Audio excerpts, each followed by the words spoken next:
నమస్తే, welcome to hello doctor కార్యక్రమం. నేను జమీమా. ఈరోజు మనతో పాటు స్టూడియోలో ఉన్నారు Onus robotic hospital senior robotic orthopaedic surgeon doctor Pappu Rajasekhar గారు. వారిని అడిగి మరిన్ని విషయాలు తెలుసుకుందాం. నమస్కారం డాక్టర్ గారు. నమస్తే. కార్యక్రమానికి స్వాగతం. సో ఈరోజు కార్యక్రమంలో భాగంగా బోన్ ఇన్ఫెక్షన్లు అనేవి సర్వసాధారణం అయిపోయినాయి. అసలు వీటికి ప్రధాన కారణాలు ఏవై ఉంటాయి? బోన్ ఇన్ఫెక్షన్ అనేది మనకి మామూలుగా ఒకటి ఏంటంటే యూజువల్లీ మనం చూసేది ట్రామా రిలేటెడ్ ఉంటుంది. సో కొంతమందిలో ట్రామా లేకుండా కూడా వస్తున్నారు. బట్ మోస్ట్ కామన్ ఈజ్ మనకి ట్రామా తర్వాత వచ్చే యాక్సిడెంట్స్ తర్వాత కానీ లేదంటే ఏమైనా బోన్ ఫ్రాక్చర్స్ వల్ల వచ్చే వాటి వల్ల కానీ ఇన్ఫెక్షన్స్ వస్తూ ఉంటాయి సర్జరీ వల్ల. సో దీనికి మనకి చాలా కారణాలు ఉంటాయి.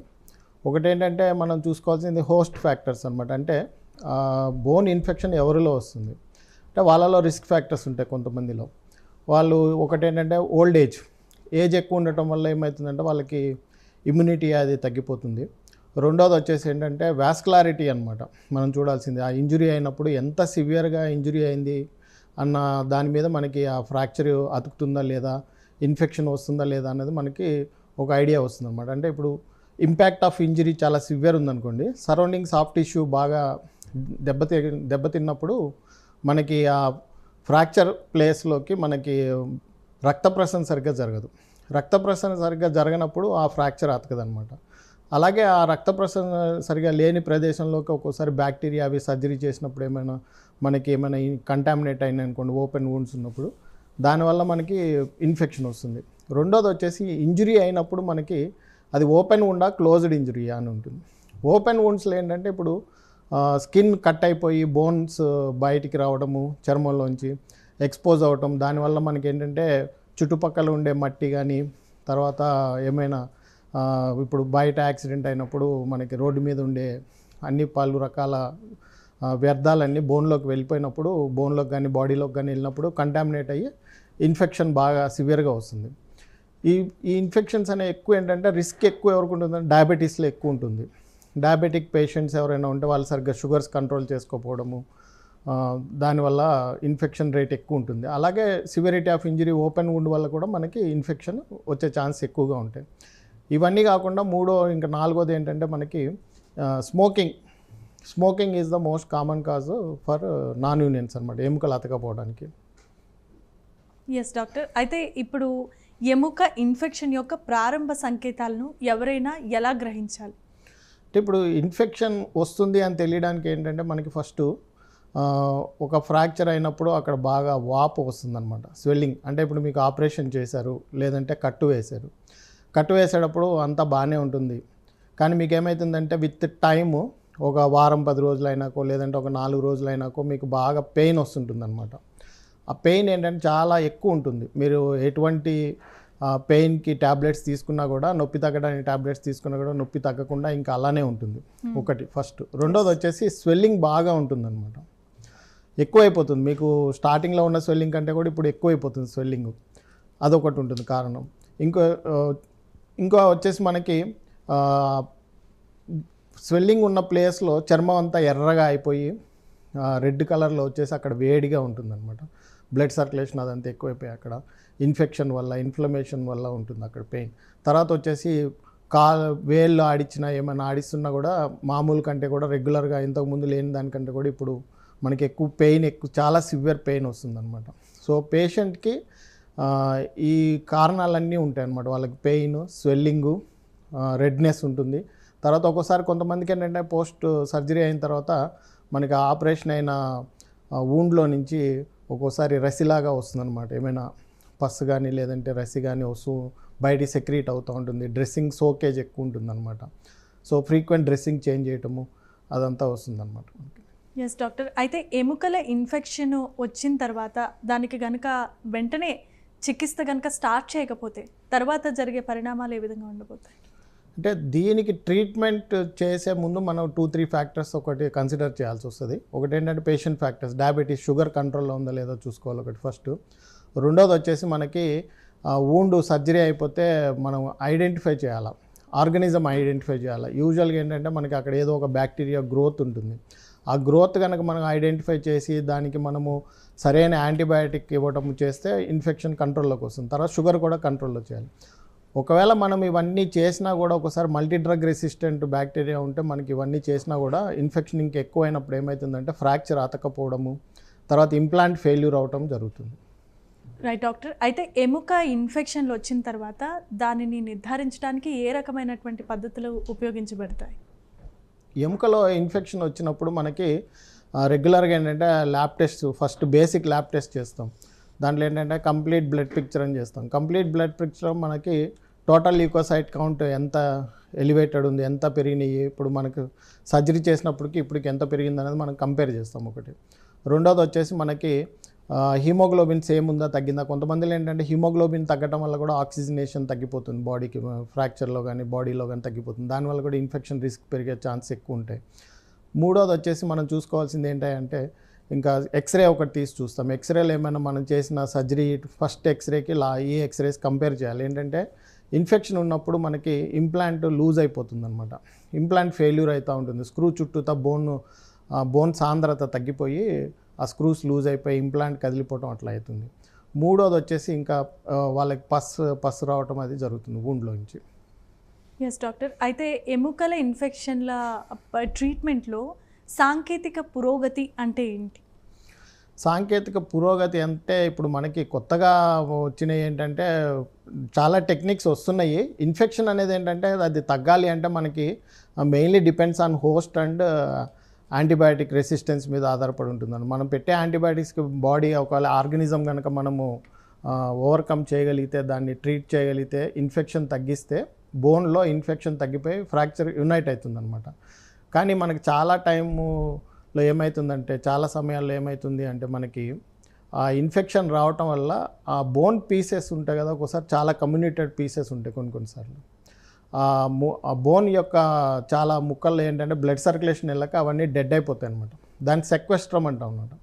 ఆ సెక్వెస్ట్రమ్ ఉన్నంత వరకు కూడా ఒక్కోసారి మనకి ఇన్ఫెక్షన్ తగ్గదు, ఎందుకంటే ఆ డెడ్ బోన్లోకి బ్లడ్ సప్లై వెళ్ళదు కాబట్టి బ్యాక్టీరియా అక్కడ ఉంటుంది. దానివల్ల మనకి ఆ బ్యాక్టీరియా వరకు మనం ఇచ్చే యాంటీబయాటిక్స్ కానీ మనం చేసే ట్రీట్మెంట్ కానీ దానికి అందదు. దానివల్ల body cannot kill that bacteria.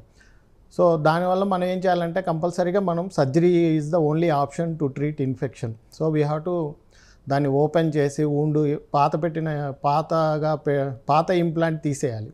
ఎందుకు అంటే ఆ ఇంప్లాంట్ మీద బ్యాక్టీరియా హార్బర్ అయ్యి ఆ బ్యాక్టీరియాలో మనకి అది it will develop a film అనమాట, బయోఫిల్మ్, ఒక కవచాన్ని ఏర్పరచుకుంటుంది అది బ్యాక్టీరియా చుట్టూతా.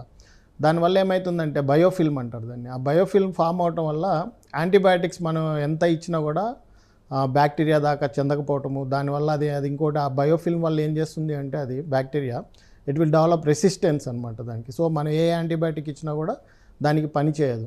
సో ఇట్లాంటి పరిస్థితుల్లో మనం ఏం చేస్తామంటే వీ గో ఫర్ సర్జరీ. దాన్ని ఓపెన్ చేసి ప్లేట్, స్క్రూస్ అన్నీ తీసేసి డిబ్రైడ్ చేస్తాం. చేసిన తర్వాత అక్కడున్న బోన్ అంతా తీసేస్తాం అనమాట. డెడ్ బోన్ అంతా తీసేసి దానికి అక్కడ డిఫెక్ట్ ఒకటి వస్తుంది. ఆ డిఫెక్ట్ ఫిల్ చేయడానికి మనకి చాలా కొత్త పద్ధతులు ఉన్నాయి. ఒకటేంటంటే ఏజ్ ఓల్డ్ 100% సక్సెస్ఫుల్ సర్జరీ ఏంటంటే ఇలిజారోవ్ సర్జరీ అనమాట. మనం ఇలిజారోవ్ సర్జరీలో మనకి సక్సెస్ రేట్ ఎక్కువ ఉంటుంది. ఆ డెడ్ బోన్ తీసేసి ఆ బోన్ని బోన్ ట్రాన్స్పోర్ట్ చేసి ఆ గ్యాప్ ఫిల్ చేస్తాము. దానివల్ల ఇన్ఫెక్షన్ హీల్ అయిపోయి మళ్ళీ పూర్వస్థితికి చేరుకునే ఛాన్స్ ఉంటుంది. ఒకవేళ ఇది కాదు అంటే వేరే పద్ధతుల్లో ఏమంటే ఇప్పుడు మనకు కొత్తగా వచ్చింది ఇండ్యూస్డ్ మెంబ్రెయిన్ టెక్నిక్ అని కొత్తగా వస్తుందన్నమాట. ఒకటి ఇండ్యూస్డ్ మెంబ్రెయిన్లు ఏంటంటే దాంట్లో ఒక సిమెంట్ స్పేసర్ పెట్టి ఆ సిమెంట్ స్పేసర్ చుట్టూతో ఒక బయోఫిల్మ్ ఫామ్ అవుతుంది ప్రొటెక్టివ్. దాంట్లో ఏంటంటే అది ఒక సైనోవియల్ మెంబ్రెయిన్ లాగా ప్రొటెక్ట్ చేస్తుంది. దాని చుట్టూ ఉండే సరౌండింగ్ సాఫ్ట్ టిష్యూ నుంచి బోన్ని ప్రొటెక్ట్ చేస్తూ ఉంటుంది అనమాట. దాంట్లో మనము ఒక 6 వీక్స్ తర్వాత సిమెంట్ తీసేసి ఆ సిమెంట్లో మనం బోన్ గ్రాఫ్ట్ ఫిల్ చేసి ఫ్రాక్చర్ హీల్ అవుతుందో లేదో చూస్తాం. కాకపోతే ఏంటంటే ఈ ప్రొసీజర్ చాలా కాస్ట్లీ, ఫెయిల్యూర్ రేట్ కూడా ఎక్కువ ఉంటుందన్నమాట. ఇది కొత్తగా వచ్చిన టెక్నిక్. ఓకే. అయితే ఇప్పటి వరకు మీరు చాలా సర్జరీస్ కూడా చేసి ఉంటారు డాక్టర్. అయితే ఇప్పుడు ఈ మధ్యకాలంలో వింటున్న మాట ఏంటంటే డయాబెటిక్ ఫుడ్ అని చాలా వింటూ ఉన్నాం.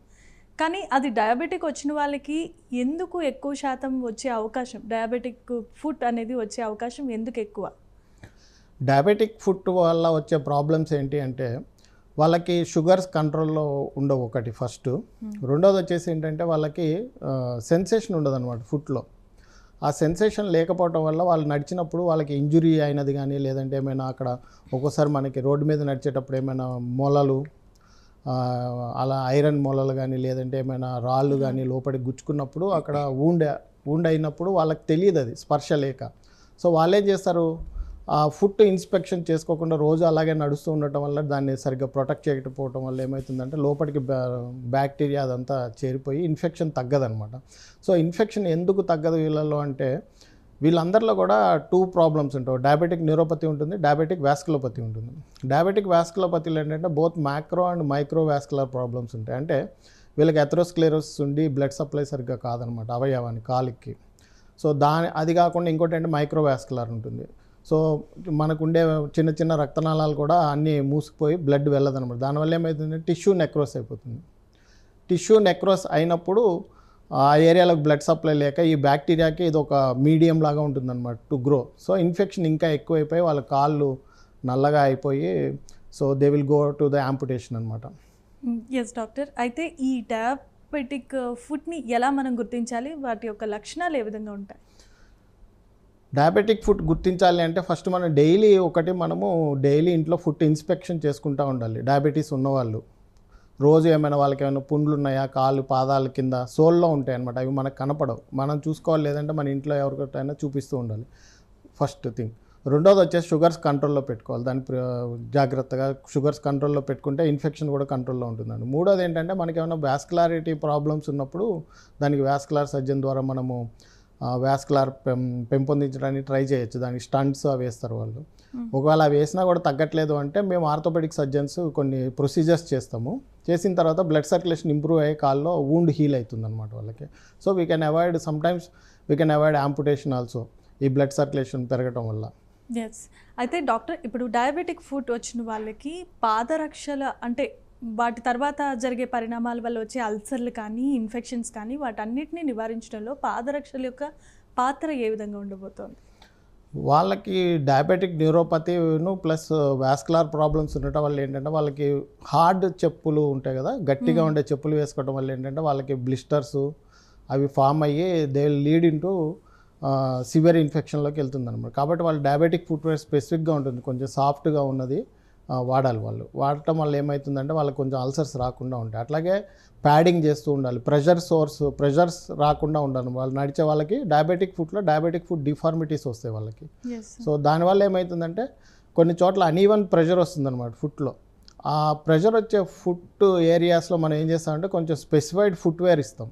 ఇచ్చినప్పుడు వాళ్ళకి అల్సర్స్ కంట్రోల్ చేయడానికి మనము దాన్ని ఏం చేస్తామంటే ఆఫ్ లోడింగ్ ఫుట్వేర్ లాగా తయారు చేయించిస్తాం అన్నమాట. మనకు ఆర్థోటిక్స్ వాళ్ళతోటి, ప్రోస్థెటిక్ ఆర్థోటిక్స్ వాళ్ళతోటి తయారు చేయించిస్తాం. ఏంటంటే వాళ్ళు స్టడీ చేస్తారు, కంప్యూటరైజ్డ్ స్టడీ చేసి ఫుట్ ప్రెషర్స్ అవి ఎక్కడ ఎక్కువ వస్తుంది, వాళ్ళకి ఎక్కడ ఆఫ్ లోడ్ చేయాలి ఇలా చూసి వాళ్ళు ప్యాడింగ్ పెట్టి ఫుట్వేర్ తయారు చేస్తారు. ఇలా చేయటం వల్ల ఏంటంటే డయాబెటిక్ అల్సర్స్ ఎక్కువ కాకుండా వాళ్ళకి మామూలుగా ఏంటంటే వీళ్ళల్లో it's not only because of injury అనమాట.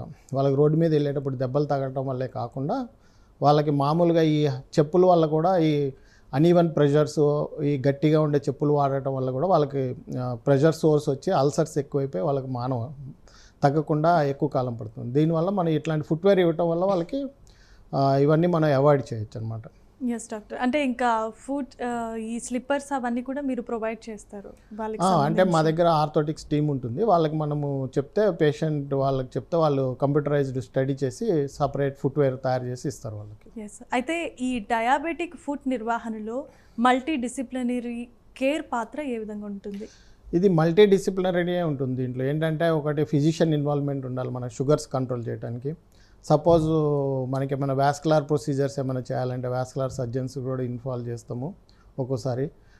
తర్వాత వచ్చేసి స్కిన్ గ్రాఫ్స్కి వాటికి వాళ్ళకి డిఫెక్ట్స్ ఉంటాయి, స్కిన్ డిఫెక్ట్స్ ఉంటాయి అనమాట. దాంట్లో ఏంటంటే ప్లాస్టిక్ సర్జన్స్ని ఇన్వాల్వ్ చేస్తాము. ఒక్కోసారి వేరే ఇంకా ఫిజిషియన్, తర్వాత ఆర్థోటిక్స్ ప్రోస్థెటిక్స్ వాళ్ళు కూడా వాళ్ళకి ఏంటంటే బూట్స్ ఇవ్వాలి, వాళ్ళకి డిఫార్మిటీ ఎక్కువ కాకుండా. తర్వాత వచ్చేసి వాళ్ళకి ఏమైనా డిఫార్మిటీ ఉంటే ఆ డిఫార్మిటీలో ప్రెషర్స్ ఎక్కువ రాకుండా స్పెసిఫైడ్ ఫుట్వేర్ ఇవ్వడానికి ప్రోస్థెటిక్స్ ఆర్థోటిక్స్ వాళ్ళని ఇన్వాల్వ్ చేస్తాము. ఎస్ డాక్టర్, అయితే ఇప్పుడు మీరు ఇంత మల్టిపుల్ సర్జన్స్ అయి ఉన్నారు, ఆర్థోపెడిక్స్ సంబంధించి రోబోటిక్లో కూడా మీరు స్పెషలైజేషన్ చేస్తున్నారు. అయితే మీరు ప్రజలకి పాదాలకి తీసుకోవాల్సిన జాగ్రత్తల గురించి, వాటి సంరక్షణ గురించి చెప్పాలంటే కనుక మీరు ఏ ఏ పద్ధతులు, ఏ ఏ సందేశాన్ని ప్రజలకు చెప్తారు? అంటే వాళ్ళు ఇప్పుడు డైలీ ఇప్పుడు ఫుట్వేర్ పాదాలు డైలీ పరీక్ష చేసుకోవాలి ఫస్ట్ ఒకటి. తర్వాత వచ్చేసి డైలీ క్లీన్ చేసుకోవాలి. తర్వాత మూడోది వచ్చేసి ఏంటంటే వాళ్ళకి నెయిల్స్ ఉంటాయి కదా, నెయిల్స్లో ఫంగల్ ఇన్ఫెక్షన్స్ వచ్చే ఛాన్సెస్ ఉంటాయి వాళ్ళకి. సో నెయిల్ క్లీనింగు అంటే పెడిక్యూర్ చేసుకోవాలి డైలీ, మానిక్యూర్ పెడిక్యూర్ చేసుకొని టోటల్ ఫుట్ కేర్ తీసుకొని దాన్ని స్కిన్ అంతా క్లీన్గా నీట్గా పెట్టుకోవాలి వాళ్ళు. ఎస్ డాక్టర్, అయితే మీతో మాట్లాడడానికి ఒక కాలర్ ఉన్నారు. రామకృష్ణారెడ్డి గారు బాచుపల్లి నుండి కాల్ చేస్తున్నారు. నమస్కారం రామకృష్ణారెడ్డి గారు. హలో, నమస్కారం అండి. మీ టీవీ వాల్యూమ్ తగ్గించి మాతో మాట్లాడవలసిందిగా ప్రేక్షకులకు మనవి చేస్తున్నాము. దయచేసి మీకున్నటువంటి డౌట్ ఏంటో డాక్టర్ గారితో మీరు అడగవచ్చు. రామకృష్ణారెడ్డి గారు, డాక్టర్ గారు. హలో, టీవీ వాల్యూమ్ తగ్గించండి. పొద్దున నొప్పి పడినాము, దాన్ని అడగలను డాక్టర్. ఓకే డాక్టర్, ఈ కాల్ కొంచెం అది కాల్ కంప్లీట్గా ఉంటుంది. అయితే ఇప్పుడు మీరు చెప్తున్నటువంటి వివిధ రకాలైనటువంటి ఈ పాదాలకి సంబంధించిన రక్షణలో భాగంగా మీకు కాస్మెటిక్ మీద కూడా కొంచెం ఐడియా ఉందని మేము విన్నాము. దాంట్లో భాగంగా ఈ మధ్యకాలంలో పార్లర్లో ఎక్కువ పెడిక్యూర్, మెనిక్యూర్ అనేది కూడా ఎక్కువగా చేపించుకుంటూ ఉంటారు. అలాంటిది కూడా ఉపయోగకరంగా ఉంటుందంటారా? అది మంచిదేనా?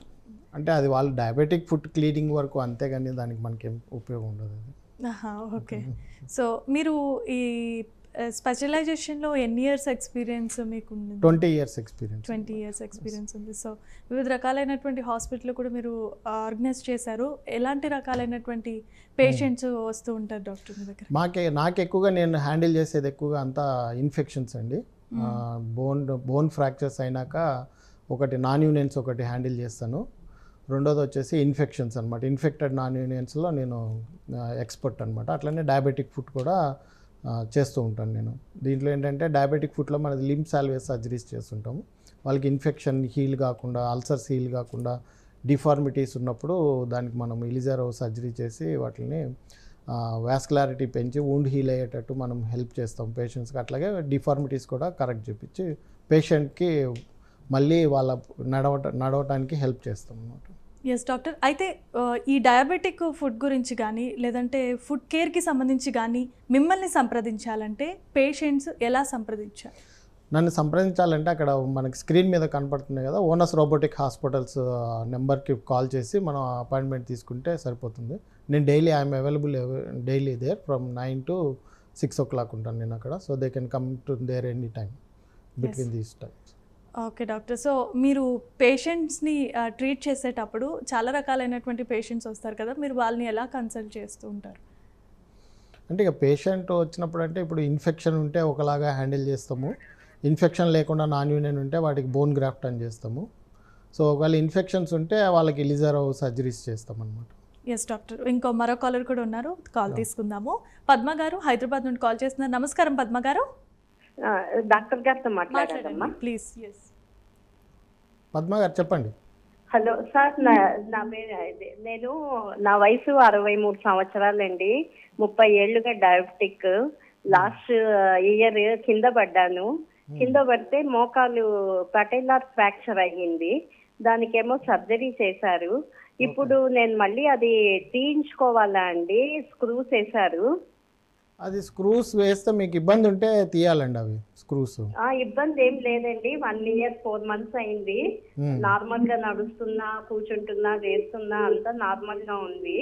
ఓకే, అంటే మీకేం ఇబ్బంది లేదు అంటే దాన్ని అలా వదిలేయచ్చు. ఒకవేళ మీకు చాలా మందిలో ఏంటంటే ఆ పటేలా ఫ్రాక్చర్ తర్వాత ఇంప్లాంట్ ఇరిటేషన్ ఉంటుంది. సో అట్లా ఇంప్లాంట్ ఇరిటేషన్ ఏమైనా ఉంటే ఇంప్లాంట్ తీసేస్తే మీకు ఆ ప్రాబ్లమ్స్ అన్నీ పోతాయి. అట్లేం లేదండి. ఇప్పుడు అంటే తీసుకోవాల్సిన అవసరం అయితే లేదు కదండి? లేదు, మీకేం ఇబ్బంది లేకపోతే తీసుకోవాల్సిన అవసరం లేదండి. సరేనండి, థ్యాంక్స్ అండి. ఎస్ డాక్టర్, ఇప్పుడు ఈ డయాబెటిక్ ఫుడ్ ఉన్న వాళ్ళకి స్పెషల్ డైట్ ఏమన్నా ఉంటుందంటారా? ఎలాంటి ఆహారం తీసుకోవాలి? అంటే డయాబెటీస్ ఉంటే ఫుడ్ వూండ్ అల్సర్స్ అవన్నీ హీల్ అవ్వాలంటే మనకి డైటీషియన్కి మేము కన్సల్ట్ చేస్తాము. డైటీషియన్ విల్ గివ్ షుగర్స్ కంట్రోల్కి, ఒకవేళ ఒబెస్ ఉంటే వెయిట్ లాస్కి తగ్గట్టు ప్రోటీన్ రిచ్ డైట్ అవి సజెస్ట్ చేస్తారు వాళ్ళు. అట్లనే ఫిజిషియన్ కూడా దాంట్లో ఇన్వాల్వ్ అవుతారు షుగర్స్ కంట్రోల్కి. So sugars control plus diet, అంటే డైట్లో ప్రోటీన్ రిచ్ డైట్ చెప్తాం వాళ్ళకి మనం. ఓకే. అయితే డాక్టర్, ఇప్పుడు మీరు ట్రీట్ చేసే పేషెంట్స్ డయాబెటిక్ ఫుట్ ఉన్న వాళ్ళు ఇది రికవరీ అవ్వాలంటే, క్యూర్ అవ్వాలంటే ఎంత డ్యూరేషన్ టైం పడుతుందంటారు? అంటే మా దగ్గరకు వచ్చిన వాళ్ళు నా ప్రొసీజర్లో వాళ్ళు మొత్తం మ్యాక్సిమం 3 months to 4 months అవుతుంది. అంటే if they come early. So ఇప్పుడు కొంతమంది ఏంటంటే చాలా లేట్గా వస్తారు, డయాబెటిక్ ఫుట్ డిఫార్మిటీస్ తోటి వస్తారు.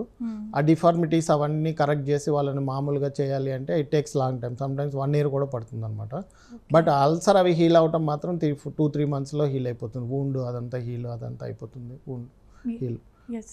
సో యాక్చువల్గా మనం ఈ డయాబెటిక్ ఫుడ్ అనేది ఏంటంటే ఒక ఏజ్ లిమిట్ అనేది ఏమన్నా ఉంటుందా, లేదంటే ఎవరికైనా వచ్చే అవకాశాలు ఉన్నాయా? డయాబెటిక్ ఫుట్ అనేది ఎవరికైనా రావచ్చు. అది అంటే షుగర్స్ కంట్రోల్లో లేకుండా ఫుట్ ఇన్ఫెక్షన్స్ ఉండి వాళ్ళు ఒకవేళ వాళ్ళకి సెన్సేషన్స్ లేవు, వాళ్ళకి వాస్కులర్ ప్రాబ్లమ్స్ ఉన్నాయంటే there is no age limit for it. But usually we see old age people only. Most of them come with uncontrolled sugars అనమాట. వాళ్ళకి డయాబెటిక్ న్యూరోపతి ఉంటుంది, వాస్కులోపతి ఉంటుంది, ఇవన్నీ ఉంటాయి. కొంతమందికి వేరే అదర్ కోమార్బిడ్ కండిషన్స్ కూడా ఉంటాయి అనమాట. హార్ట్ ప్రాబ్లమ్స్ ఉంటాయి, కిడ్నీ ప్రాబ్లమ్స్ ఉంటాయి వాళ్ళందరికీ. సో ఇవన్నీ కూడా చూసుకొని ట్రీట్మెంట్ చేస్తాం మేము. ఎస్ డాక్టర్, ఇప్పుడు ఈ మధ్య కాలంలో ఎప్పుడు అంటే గ్రామాల్లో ఉన్న వాళ్ళకి ఇవన్నీ సౌకర్యాలు అందుబాటులో ఉండవు కాబట్టి వారు రకరకాలైనటువంటి లేపనాలు కానీ లేదంటే ఈ నాటు వైద్యం కానీ ఇలాంటి వాటివి వాడుతూ ఉంటారు. అది కరెక్ట్ అంటారా ఆ ప్రొసీజర్? అంటే అది వాళ్ళు లేపనాలు వాటి పెట్టడం వల్ల మనకి తగ్గదు, అది వూండ్ అది. సో దాన్ని స్టెరైల్ డ్రెస్సింగ్ చేసుకోవాలి ఎప్పుడైనా సరే. ఒకవేళ స్టెరైల్గా డ్రెస్సింగ్ చేయకుండా సరిగ్గా కంటామినేటెడ్ డ్రెస్సింగ్ చేస్తే ఇన్ఫెక్షన్ ఇంకా ఎక్కువ అయ్యి యాంపుటేషన్కి వెళ్ళే ఛాన్సే ఉంటుంది, కానీ అది తగ్గదు. మా దగ్గర చాలామంది వస్తుంటారు అట్లా బయట ఊళ్ళల్లో ట్రీట్మెంట్ చేసుకొని సరిగ్గా డ్రెస్సింగ్స్. మెయిన్ కాజ్ ఏంటంటే స్టెరైల్ డ్రెస్సింగ్స్ పెట్టరు అనమాట వాళ్ళు సరిగ్గా. రెండోది వచ్చేసి షుగర్స్ కంట్రోల్లో ఉండే వాళ్ళకి 300-400 షుగర్స్ ఉంటాయి వాళ్ళకి. సో వాళ్ళందరికీ కూడా కొంచెం రిస్కే ఉంటుంది. కాబట్టి ఎప్పుడైనా సరే మామూలు స్టెరైల్ గాజ్ డ్రెస్సింగ్ చేసుకుంటేనే బెటర్ అనమాట. ఇట్లా లేపనాలు అవన్నీ, ఆయుర్వేదిక్ లేపనాలు అవన్నీ, అంటే వాటి గురించి నాకు అంతగా తెలీదు, నేను ఎప్పుడు ట్రీట్మెంట్ చేయలేదు ఆయుర్వేదిక్ కానీ ఇట్లాంటి లేపనాలతోటి. బట్ మేము వాడే ఎక్కువగా సొల్యూషన్స్ ఉంటాయి, బిటాడిన్ తర్వాత వేరే సొల్యూషన్స్ ఉంటాయి, అంతేగాని మేము అవి వాడమండి. ఎస్ డాక్టర్, అంటే ఇంకా ఈ క్వశ్చన్ నార్మల్గానే అడుగుతున్నాను, మీరు సంథింగ్ ఫిగర్ ఏం చెప్పక్కర్లేదు. జనరల్గా నార్మల్గా ఉండే పీపుల్కి కూడా ఈ డయాబెటిక్ ఫుట్ అనేది వచ్చే ఛాన్సెస్ ఉంటాయి. ఇప్పుడు మీరు ఇచ్చే ట్రీట్మెంట్ ఏదైతే ఉందో అది చాలా అడ్వాన్స్డ్ అండ్ రోబోటిక్ అనేది కూడా ఇట్స్ స్పెసిఫిక్ ఎక్స్పెన్సివ్ అని చెప్పి అనుకుంటూ ఉంటారు. ఇది అందుబాటులో ఉండే ధరలు ఉంటుందా లేదంటే కొంచెం ఎక్కువ ఎక్స్పెన్సివ్ అంటారా? అంటే ఇప్పుడు డయాబెటిక్ ఫుట్ అనేది ఎక్స్పెన్సివ్ ట్రీట్మెంటే అండి. So better to save your health so that you will not get in to it, because it is long standing కదా, చాలా లెంతీ ట్రీట్మెంట్ ఉంటుంది. సో వాళ్ళకి నాట్ ఓన్లీ డయాబెటిక్ ఫుట్ ఉండదు, వాళ్ళకి వేరే ప్రాబ్లమ్స్ కూడా ఉంటాయి కదా. సో ఇవన్నీ కలిపి వాళ్ళకి ఖర్చు బాగానే అవుతుంది అనమాట. Okay, so it's obviously costly treatment అది. ఎస్, మరో కాలర్ కూడా సిద్ధంగా ఉన్నారు, విజయలక్ష్మి గారు మాట్లాడుతున్నారు. నమస్కారం విజయలక్ష్మి గారు. నమస్తే మేడం. డాక్టర్ గారు ఉన్నారు, మాట్లాడండి. సరే. నమస్తే అమ్మా, చెప్పండి. సార్ నమస్తే సార్. నమస్తే అమ్మా, చెప్పండి అమ్మా, వినపడుతుంది. సార్ నాకు చాలా మంటలు సార్, అరికాళ్ళు అరిచేతులు. Hello sir. హలో చెప్పండి డాక్టర్ గారు, వింటున్నారు, మీ యొక్క సమస్యను చెప్పండి. చెప్పండి సార్. అరికాళ్ళు అరిచేతులు చాలా మంటలు చేస్తాయి సార్, చాలా. అందులో అన్నం కూడా నిండులు కూడా కాడపయాసంగా ఉంటుంది సార్ నాకు. ఇది చాలా హాస్పిటల్ కూడా నేను వెళ్ళినా, ఇక్కడ టీగా చూస్తుంటే మీరేమో చెప్పాలని సార్. మీకు షుగర్ ఉందా? వాయిస్ క్లారిటీ లేదు. ఓకే, వాయిస్ క్లారిటీగా లేదు. అయితే ప్రేక్షకులు గమనించండి, మీకు డాక్టర్ గారితో సంప్రదింపులు జరిపించాలనంటే అక్కడ మీకు ఓనస్ రోబోటిక్ హాస్పిటల్కి సంబంధించిన స్క్రీన్ ప్లే పై నెంబర్ మీకు రిఫ్లెక్ట్ అవుతూ ఉంటుంది. ఆ నెంబర్కి మీరు సంప్రదించండి, డాక్టర్ గారు ఎప్పుడు మీకు అందుబాటులో ఉంటారు. సో డాక్టర్, చాలా మంచి విషయాల మీద ఇప్పటి వరకు మీరు చెప్పారు. ఈ డయాబెటిక్ ఫుడ్ మీద ప్రజలకి మంచి అవగాహన కల్పించారు కాబట్టి ఇంత ప్రత్యేకమైన సమయాన్ని మా గురించి వెచ్చించి వచ్చినందుకు ప్రత్యేక ధన్యవాదాలు తెలియజేస్తున్నాము. సో ఇది ఇవాల్టి హలో డాక్టర్లోని ప్రత్యేక కార్యక్రమం. మరిన్ని అప్డేట్స్ కోసం చూస్తూనే ఉండండి ప్రైమ్ 9.